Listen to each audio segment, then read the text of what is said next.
হুম।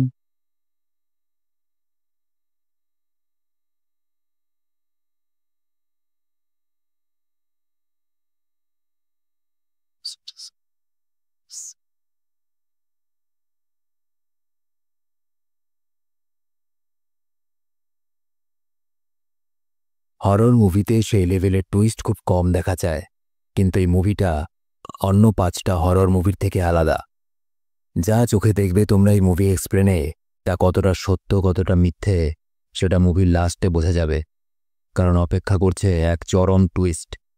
Hello, তোমরা দেখছো explain TV Bangla. আজকের মুভি দ্য আনইনভাইটেড। তো মুভি শুরু হয়, দেখা যায় মেয়েটার নাম অ্যানা আইভার্স। সে তার বয়ফ্রেন্ডের সঙ্গে ঠোঁটের ব্যায়াম করতে ব্যস্ত ছিল একটা সমুদ্র সৈকতের পার্টিতে। তো অ্যানা এই সময় বলে, আমার এখন বাড়ি যাওয়া উচিত। এই বলে অ্যানা সেখান থেকে চলে যেতে থাকে। এখানে দেখা যায় এই মেয়েটাকে, যার নাম অ্যালেক্স আইভার্স। অ্যালেক্স হলো অ্যানার বোন। অ্যালেক্স অ্যানাকে জিজ্ঞেস করে কি হয়েছে। অ্যানা কিছু বলে না, সেখান থেকে চলে যায় এবং জঙ্গলের রাস্তা দিয়ে যাওয়ার সময় অ্যানা লক্ষ্য করে ৩টা প্লাস্টিকের ব্যাগ পড়ে আছে। অ্যানা কাছে গিয়ে সেই ব্যাগ খুলতেই দেখে তার থেকে একটা মেয়ের ডেড বডি বেরোলো। কিন্তু অবাক ব্যাপার, অ্যানা দৌড়ে পালিয়ে না গিয়ে ব্যাগটার কাছে যায় এবং সে যখন মৃতদেহটাকে দেখছিল তখন হঠাৎ করে সে মৃতদেহের মাথাটা তার দিকে ঘুরে যায় আর বলে ওঠে, বাড়ি যাস না। অ্যানা এটা শোনার পর দৌড়ে বাড়ি পৌঁছায় আর সোজা চলে যায় বোট হাউসে, মানে যেখানে অ্যানার অসুস্থ মাকে রাখা হয়েছে। আর অ্যানার মা শয্যাশায়ী, তাই ওনার দেখাশোনার জন্য একজন নার্স থাকে, কিন্তু ওই সময় নার্স বোট হাউসে ছিলই না। অ্যানা দৌড়ে ঘরে যায় এবং দেখতে পায় অ্যানার বাবা যেই ঘরে থাকে সেখানকার দরজা দিয়ে রক্ত বেরোচ্ছে। আর হঠাৎ করে একটা লাইট ল্যাম্প নিচে পড়ে যায় আর সাথে সাথে অ্যানাদের বোট হাউসটা বিস্ফোরণের সঙ্গে আগুন জ্বলে ওঠে। দৃশ্যও বদলায়, দেখা যায় অ্যানা একটা মানসিক হাসপাতালে। তার ডক্টরকে তার স্বপ্নের কথা জানাচ্ছিল, অর্থাৎ এতক্ষণ যে ঘটনাগুলো ঘটছিল ওই সবকিছুই অ্যানার স্বপ্ন ছিল। অ্যানাকে বলতে শোনা যায়, আমি রোজই স্বপ্ন দেখি, যেন আমার মা আমাকে কিছু বলতে চায় আমার স্বপ্নের মাধ্যমে। এখানে বলে রাখি, ১০ মাস আগে অ্যানার মা একটা দুর্ঘটনাতে মারা যায়, সেই বোট হাউসেই, তাও আবার আগুনে জ্বলে। আর মায়ের এই অকাল মৃত্যু সহ্য করতে না পেরে অ্যানা আত্মহত্যার চেষ্টা করে এবং এই জন্য অ্যানা হসপিটালে আছে প্রায় ১০ মাস ধরে। কিন্তু সেই রাতে যেদিন তার মা আগুনে পুড়ে মারা যায়, ওই দিন ঠিক কি হয়েছিল অ্যানার কিছু মনে নেই। অ্যানার ডক্টর অ্যানাকে বলে, শোনো অ্যানা, এসব স্বপ্নের একটাই কারণ হতে পারে, আর সেটা হলো আমাদের বেঁচে থাকার ইচ্ছা। মানুষ কখনো কখনো মনে রাখার জন্য বেঁচে থাকে, আবার কখনো কখনো ভুলে যাওয়ার জন্য। তোমার ক্ষেত্রে হয়তো ভুলে যাওয়াটাই স্বাভাবিক। এরপর ডাক্তার এনাকে একটা রহস্যময় কথা বলে, যেটা তুমি শুরু করেছিলে সেটা শেষ করো। এই বলে ডাক্তার অ্যানাকে হাসপাতাল থেকে ছেড়ে দেয়। এরপর অ্যানাকে নিয়ে যেতে তার বাবা স্টিভেন আসে হাসপাতালে। অ্যানা ব্যাগ গুছাতে যাবে, এমন সময় একটা পাগল মেয়ে অ্যানার সামনে এসে অ্যানাকে বলে, তুই চলে গেলে আমি আমার গল্প কাকে শোনাবো? যাস না, তুই যাস না। কয়েকজন নার্স এসে পাগলটাকে নিয়ে যায়। এরপর অ্যানা তার বাবা স্টিভেনের সাথে বাড়ি যায়। যাওয়ার পথে স্টিভেন অ্যানাকে তার লেখা নতুন বইটা দেয়, যেখানে স্টিভেন তার ২ মেয়ে অ্যানা ও অ্যালেক্সকে উদ্দেশ্য করে বইটা লিখেছিল। অ্যানা সেটা দেখে খুব খুশি হয়। এরপর স্টিভেন অ্যানাকে একটা কুকিজের বাক্স দিয়ে বলে, এটা র্যাচেল বানিয়েছে, তোমাদের নতুন মা। এখানে বলে রাখি, র্যাচেল ছিল অ্যানার মার সেই নার্স, একটু আগে যার কথা বললাম। অর্থাৎ অ্যানার মা অসুস্থ ছিল যখন, র্যাচেলকে রাখা হয়েছিল ওর মার দেখাশোনার জন্য। আর ওর মা মারা যাওয়ার পর স্টিভেন সেই নার্স র্যাচেলের সঙ্গে সম্পর্কে জড়িয়ে পড়ে। বোঝো ব্যাপার। তো র্যাচেল বানিয়েছে শুনে অ্যানা বাক্সটা বন্ধ করে দেয়, যার থেকে বোঝা যায় অ্যানা র্যাচেলকে তেমন একটা পছন্দ করে না। এরপর অ্যানা বাড়ি পৌঁছয় আর তার বোন অ্যালেক্সকে খুঁজতে থাকে এবং র্যাচেলের সাথে অ্যানার দেখা হলে র্যাচেল বলে, তোমার বাড়িতে ফিরে আসা খুশিতে আমরা একটা পার্টির আয়োজন করেছি। কিন্তু অ্যানা এই বিষয়ে খুব একটা ইন্টারেস্টেড না। সে বলে, আমি বোট হাউসের ধারে যাচ্ছি। বোট হাউসের সামনে গিয়ে অ্যানা দেখতে পায় ১০ মাস আগে যেটা আগুনে জ্বলে গেছিল সেই বোট হাউসকে আবার আগের মতো বানিয়ে দেওয়া হয়েছে। দেখে বোঝাই যাচ্ছে না যে কোনো বড় দুর্ঘটনা হয়েছিল। অ্যানা বোট হাউসের ভেতরে উঁকি মারতে থাকে এবং এমন সময় সেখানে অ্যালেক্সকে দেখা যায়। অ্যালেক্স অ্যানাকে বলে, মনেই হচ্ছে না তাই না যে কিছু হয়েছিল এখানে? এরপর অ্যানা আর অ্যালেক্স বসে কথা বলতে থাকে। অ্যালেক্স বলে, তুই যখন হসপিটালে ছিলিস আমি তোকে অনেকগুলো চিঠি লিখেছি, একটারও উত্তর দিসনি তুই, কেন? অ্যানা বলে, চিঠি? আমি তো তোমার কোনো চিঠি পাইনি, হয়তো আমার ডাক্তার চিঠিগুলো আমাকে দেয়নি। অ্যালেক্স বলে ওঠে, না ডাক্তার না ওটা, আমি জানি ওটা কে। এরপর অ্যানা দেখতে পায় অ্যালেক্স তাদের বাবা স্টিভেনের কাছে গিয়ে বলে, তুমি আমার একটা চিঠিও অ্যানা অবধি পৌঁছতে দাওনি, তাই না? যাতে তুমি আর তোমার নতুন গার্লফ্রেন্ডের কাণ্ড কারখানাও জানতে না পারে। এই জন্য স্টিভেন কোনো উত্তর দেয় না, চুপচাপ বসে থাকে। অ্যালেক্স সেখান থেকে বেরিয়ে যায়। এরপর অ্যানা ঘরে ঢুকে লক্ষ্য করে রাচেল তাদের ঘরের সব কিছু বদলে দিয়েছে নিজের মতো করে, এমনকি রান্না ঘরে রাখা একটা পুরনো চকবোর্ড স্টোর রুমে রেখে দিয়েছে। অ্যানা স্টোর রুমে যায় আর একটা ছোট্ট বেল খুঁজে পায়, যেটা অ্যানার মার হাতে ছিল যখন তিনি অসুস্থ ছিলেন। শয্যাশয়ী হওয়ার জন্য কাউকে ডাকতে এই বেলটা উনি ব্যবহার করতেন। তো অ্যানা সেটা খুঁজে পায় আর খুঁজে পায় তাদের ফ্যামিলির পুরনো ফটো। অ্যানা ফটোগুলো দেখতে শুরু করে এবং একটা শেষ ফটো তার মায়ের সাথে সে দেখতে পায় যখন রাচেল বাড়িতে ছিল নার্স হিসাবে।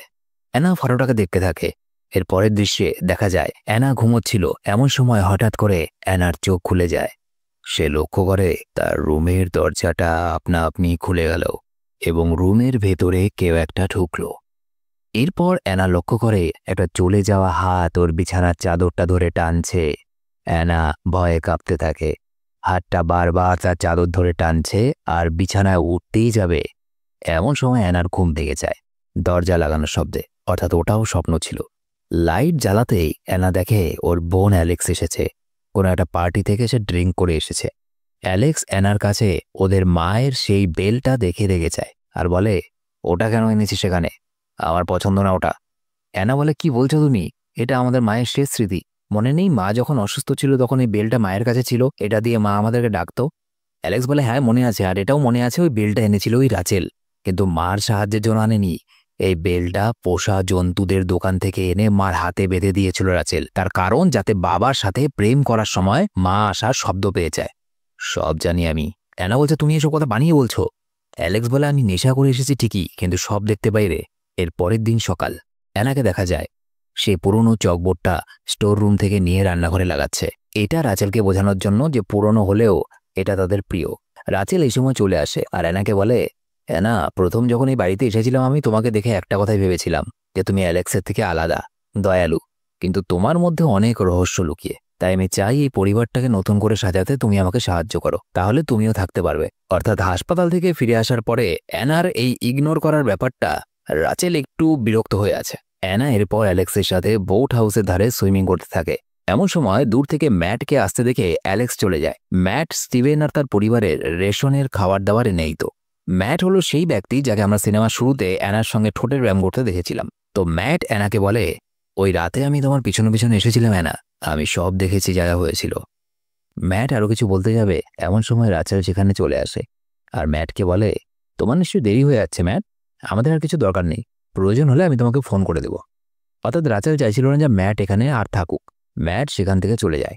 এরপর অ্যানা বোট হাউসের ভেতরে কিছু জিনিস রাখতে আসে আর এই ট্যাঙ্কটাকে দেখে কিছু একটা ভাবতে থাকে এবং সেখান থেকে বেরিয়ে যায়। এরপর রাতে সবাই একসাথে বসে মুভি দেখছিল, কিন্তু রাচেলের সাথে নিজের বাবার ঘনিষ্ঠতা দেখে অ্যানা রেগে সেখান থেকে চলে যায়। আর তার বাবার অফিসের একটা কাচের পেপার ওয়েট দেখে অ্যানা যেন একটু থমকে যায়। এমন কিছু স্মৃতি আছে ওই রাতের যেগুলো অ্যানার মনের ভেতরে আছে, কিন্তু পুরোটা সে মনে করতে পারছে না। এমন সময় বোট হাউস থেকে অ্যানা বেল বাজার আওয়াজ পায়, যেটা অ্যানার মা অসুস্থ অবস্থায় থাকাকালীন বাজাতো। অ্যানা দৌড়ে বোট হাউসের ভেতরে যায় আর হঠাৎ করে লক্ষ্য করে একটা কালো ছায়া অ্যানার দিকে এগিয়ে আসছে। আর সেই কালো ছায়াটা আর কেউ নয়, সেটা অ্যানার মৃত মা। দেখা যায় ওনার শরীর আগুনে ঝলসে গেছে আর কোনো মতে উনি দাঁড়িয়ে জানালার দিকে কিছু একটা ইশারা করছে। অ্যানা চিৎকার করে ওঠে। এমন সময় সেখানে অ্যালেক্স চলে আসে। অ্যানা বুঝতে পারে এই সব কোনো স্বপ্ন বা হ্যালুসিনেশন নয়। তো অ্যানা অ্যালেক্সকে বলে, আমার মনে হয় মায়ের আত্মা কিছু বলতে চায়, তাই বারবার অ্যানার সামনে আসছেন উনি। এমন সময় জানালার ধার দিয়ে অ্যানা দেখতে পায় রাচেল ডাকছে তাকে। অ্যানা অ্যালেক্সকে বলে, ওই দিন রাতে রাচেলই হয়তো আমাদের বোট হাউসে আগুন লাগিয়েছিল মাকে মারার জন্য, তাই মা সেটা আমাকে জানিয়ে গেল। এরপর অ্যালেক্স আর অ্যানা বাথরুমে এসে বসে রাচেলকে নিয়ে আলোচনা করতে থাকে। অ্যালেক্স বলে, আমাদের রাচেলের সম্পর্কে আরও জানতে হবে, যে রাচেল কে, কোত্থেকে এসেছে, সবকিছু, কারণ আমার কিন্তু মনে সন্দেহ হচ্ছে। এই সময় রাচেল অ্যানাকে শপিং মলে নিয়ে যাওয়ার জন্য ডাকতে থাকে। অ্যানা রাচেলের সঙ্গে শপিং মলে যায় আর রাচেলের সম্পর্কে জানার চেষ্টা করতে থাকে। একটা কফি শপে বসে রাচেল অ্যানাকে তার নার্স থাকাকালীন জীবনের গল্প শোনায়। রাচেল বলে, কি ভয়ানক ছিল দিনগুলো, কিছু টাকার জন্য কত না কথা শুনেছি আমি, কত কিছু করেছি, বয়স্ক অসুস্থ লোকগুলোর থেকে অনেক কথা শুনতাম আর শুধু এটাই ভাবতাম, এরা তো খুব তাড়াতাড়ি মারাই যাবে, যা বলছে বলুক। অ্যানা লক্ষ্য করে রাচেলের গলায় একটা মুক্তোর মালা, যেটা রাচেল বারবার টাচ করছে। রাচেল বলে, এটা আমার এক পেশেন্ট দিয়েছিল আমায়, খুব সুন্দর তাই না? অ্যানা বলে, হ্যাঁ খুব সুন্দর। এই সময় অ্যানা দেখে ওই কফি শপে একটা অদ্ভুত বাচ্চা মেয়ে অ্যানার দিকে তাকিয়ে আছে।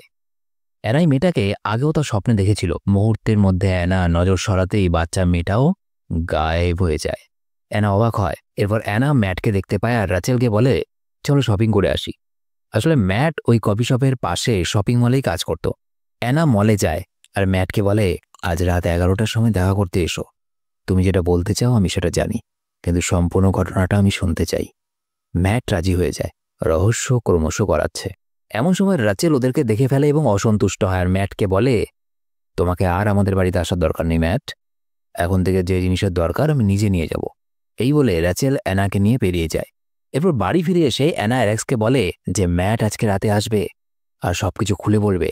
এরপর অ্যালেক্স ও অ্যানা রাচেলের ওয়ার্ড্রবে একটা ইঞ্জেকশনের ব্যাগ দেখতে পায় আর সাথে সেখানে ছিল কিছু ঘুম পাড়ানোর ওষুধ। যেহেতু রাচেল একজন নার্স ছিল তো এসব থাকাটা স্বাভাবিক হলেও এতগুলো ঘুমের ওষুধ থাকাটা একটু রহস্যজনক। এরপর রাতে অ্যানা আর অ্যালেক্স ম্যাটের জন্য অপেক্ষা করতে থাকে অনেকক্ষণ ধরে। ম্যাট সেখানে আসে না। অ্যানা প্রচণ্ড চিন্তায় পড়ে। ওরা দুজন বাড়ি চলে আসে। অ্যানা ঘুমিয়ে থাকে।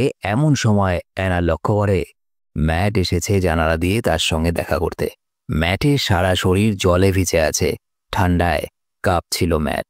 আর অ্যানা ম্যাটকে শান্ত করার জন্য এটা করছিল। এমন সময় অ্যানা লক্ষ্য করে ম্যাটের পিঠের একটা হাড় উঠে আছে।